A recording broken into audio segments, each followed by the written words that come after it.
The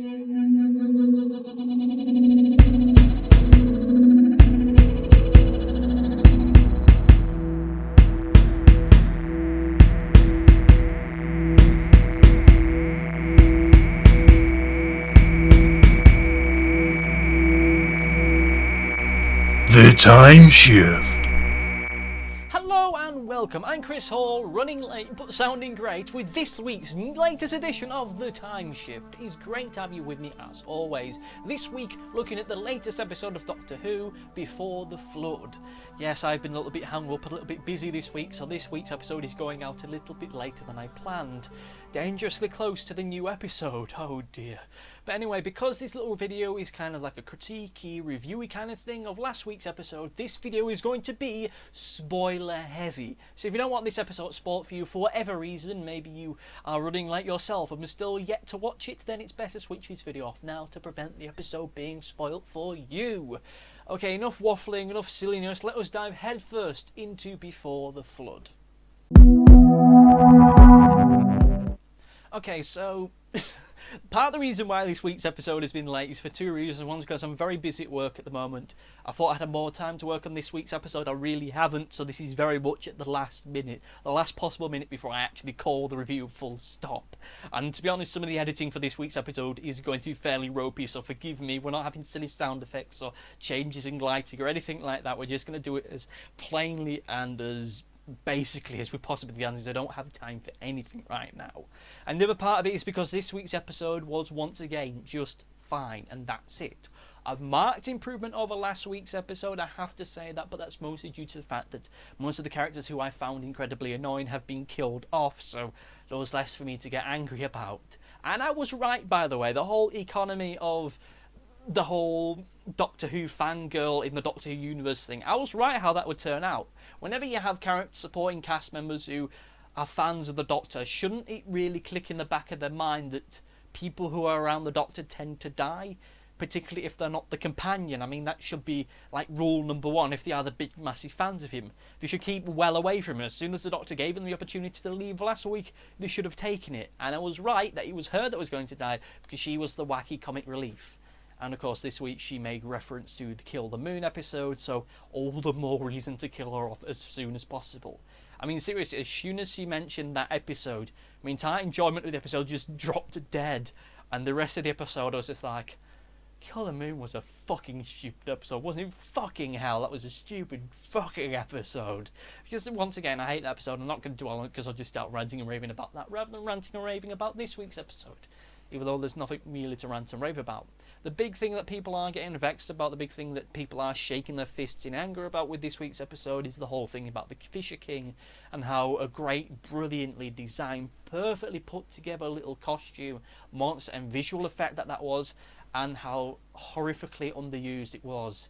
I mean, right now, for people who don't know, the BBC is going through a bit of an ummy-ahry stage. A lot of questions are being asked about its sustainability and about how it finances certain TV shows, and questions whether certain episodes could, or certain TV shows and radio stations couldn't be done by private companies. And here we have an episode in which a massive, huge visual effect has been made and created, which ultimately we'll never see ever again in the Doctor Who universe, bar maybe a cameo appearance in the background, and then even then it probably won't be the Fisher King officially, it'll just be another member of his race, which seems like an awful waste of money really in the grand scheme of things. I mean, seriously, for such a brilliant design monster, you expect it to be included a little bit more, but sadly of course it's now been badly CGI'd into a flood and died. Dearie, dearie, dearie me. And something else, well, not something else, something that is connected to the Fisher King, when the Doctor had the big confrontation with him. I loved that moment. I loved just how pared down it was, how there was no silly instrumental music in the background. It was just the gravitas of the two performers in that scene working well together, until we did have the silly music and the Doctor being triumphant as he's gotten to get one over on the Fisher King, all thanks to things he did and plotted out off screen that we had no vision of, and the Doctor's going to save the day just because he can. I'm really getting sick of the Doctor being able to save the day because he can. The Doctor needs to be able to save the day because he's done something, or he has an idea or a theory, at least a concept of how he's going to save the day, and we at least have some kind of inclination of it. so that we can at least get some kind of fear factor, at least some kind of suspense on the episode, because it may not work. It may not work. His big plan this week may not have worked. And had we known about that in advance, then maybe there would have been some trepidation to it. Maybe that isn't the thing that saved the day. It was something else entirely different. But it wasn't. This week's episode started off with an explanation of the bootstrap paradox, something I've never heard of before, and I hope never to hear of again because it sounds utterly ludicrous. I mean, I'm all for sci-fi elements within Doctor Who. If anything, it needs more of them. But the whole bootstrap paradox feels very much like an attempt to explain away bad writing. Now, I have this problem with Doctor Who at the moment where it seems to be led more by visual ideas, set pieces and certain moments, rather than an actual causality of events. Almost every episode seems to have a T-Rex in the Thames moment to it, a visual image in which almost the entire episode is centred around. And the story seems to have been built around that visual image, rather than the visual image coming from the story. Rather than being a logical sequence of events that may give way to big, bold, epic set pieces, we have big, bold, epic set pieces, and then the writers have to try and figure a way of working them into a coherent narrative, and then finding a way of explaining how they're then going to be dealt with, which leads to moments where a T-Rex suddenly appears in the Thames, isn't talked about for nearly 10-15 minutes, and then disappears off screen. Or alternatively, the Doctor dies at the end of a week's episode, and then he isn't dead, it was all part of some big put-up job or something. I mean, really, it just smacks of lazy writing at the end of the day, regardless of whether you thought this episode this week was good or not, whether or not you thought that both parts of the two-parter were good or not. It just feels like a very strange way in trying to explain away something that may not have really thought through that brilliantly. And another thing, I'm really sick of the Doctor dying being a plot point to an episode or a series of Doctor Who at the moment, because there is no real substantial whack to that. That being a plot point is never going to happen. There is never going to be an episode of Doctor Who in which the Doctor dies. That's simply never going to be the case. When this big new run of Doctor Who finally does end, it will end the same way as which the classic one did, with the Doctor having a speech and then the camera fading away, pulling away, looking at the stars or something, and then we'll wait another 25 years to be brought back again. That's pretty much how the cycle is, and how the cycle will always invariably go. So the idea that there's going to be any kind of fear factor of the Doctor potentially dying is really bollocks, because it would never happen, and as if it ever were to happen, it would be explained by timey-wimey, spacey-wacy bollocks, as almost invariably is always the case. Or alternatively, he'll be resurrected by the power of love, or some Deus Ex Machina thrown in at the end of the episode. I know this, I'm not really reviewing the episode itself as it stands, I'm more talking about vague concept with Doctor Who, because there's nothing really much to talk about this week's episode of Doctor Who that much. Any kind of issues I have with are incredibly minor from a storytelling perspective, and the kind of things that all really centre around that bootstrap paradox. I have to admit that I like the way that it was explained towards the start of the episode, even if it did have the scent and the feeling of a late 80s, early 19s anthology and TV show.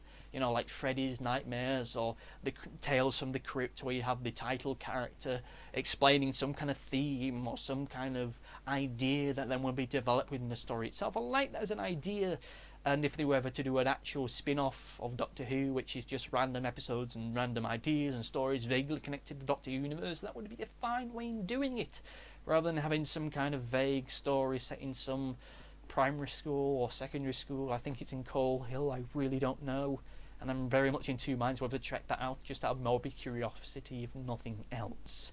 Other thing that I thought about this episode proved to me that the Doctor and Clara need a male companion now. We need to have one that's actually present and consistent with the characters themselves. Not a boyfriend, not someone who's reluctant to it, someone who actually wants to be an active part of it, as Benjamin, whatever his name is, the guy with the glasses, name began with a B. He worked really well with the Doctor, a nice little contrast between the two of them. I mean, it felt good, genuinely good to have someone who is a male companion who is in some way at least something resembling and equal to a Doctor. He's an intellectual, a scientist, someone who can talk about the moralities of what's going on around him in a way that Doctor is going to understand. You get a nice little dynamic working between the two of them.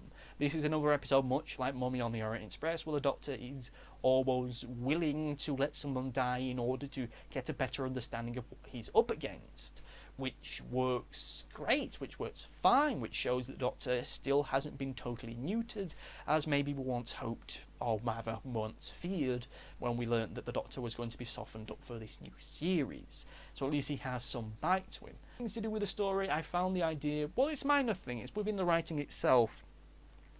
The idea of what the ghosts are, the idea that they are people's souls which have effectively been hijacked and then turned into transmitters. Yes, a dark and interesting thought, but then with the idea of souls, you're then implying some kind of afterlife or some kind of spirituality, which, seeing as this is a science fiction show and it's almost always been, and has dealt with afterlife and life and death and ghosts in a fairly cold, clinical and cynical way, and the fact that the Doctor is the one using the word soul so very frequently, it all feels rather odd to me. Not a major thing in the grand scheme of things, but still a thing which makes me go, wait a minute, weren't you very adamant that there was no afterlife last series? Weren't you actively saying and stating that there is no afterlife, that it was a just silly superstitious thought last series, and now you're willing almost to acknowledge that it could be a possibility? Is this really something that we're doing now, or is this just another guest written episode which is written in isolation of everything else? Who knows, really? Let us move on to something I do know a little bit more about, and it will only be a little bit. Time to talk about performances. Okay, as I said previously, in pretty much every other time shift of the past series or so, Doctor and Clara fine, back on top form, no issues, no worries, though there was slight moments with the Fisher King once again, where he had the Doctor's triumphant music was playing in the background whilst he was having this big moment with the Fisher King, which really didn't need to happen at all, as it immediately killed any suspense or fear factor within that scene, stone cold dead. Yes, you need the Doctor being triumphant, yes, you need that to happen, but let us not do it in such an over-egged way. Clara, great, fantastic. Once again, the supporting cast were fine this week, but once again, this is mostly due to the fact that crap ones were killed off. Interesting though, I thought that the whole idea of the big chief commander person, her deafness just really being used for a visual image was odd. I thought that the big twist to this week's episode, to the story as a whole, will have something to do with her being deaf, but it wasn't. Her being deaf, seemingly, once again, was for the sake of a visual image and nothing else. You can't even make the claim that this is some kind of political correctness thing gone bad, because it really isn't. It was for the case of a fairly interesting effect, which, at the end of the day, added nothing to anything whatsoever. At all. Not in the slightest. There was a moment with the signer guy, which I probably should have talked about in the story side of things, who he got locked in the room with the other ghosts, and everybody thought, oh, this is it, he's going to die, and then the big chief person's going to get pissed off at Clara, but they come along, and they open the door, and they says, I'm locked in here, don't come in, when they've already opened the door, which was so bloody stupid. This big suspenseful moment, don't come in, they've locked me in, oh, they've not locked me in, and oh, what a tit I feel. Jesus Christ. What a pointless character he was. But you know what? It all turned out well in the end in terms of performances. Not really much else. The voice of the Fisher King I found to be a little bit anticlimactic. But you know what? It's fine for what it is. The big anticlimactic thing with the Fisher King is the fact it was barely used. And we're never going to see it again. Which is a shame, because that is a fucking amazing visual effect. Practical effects are great, brilliant and amazing. The more we get of them, the more we use them, simply the better, because it gives the actor something genuinely to work with. Even if the way that he navigated about seemed a little bit too stiff. Even though he seemed to have no articulation in his head whatsoever.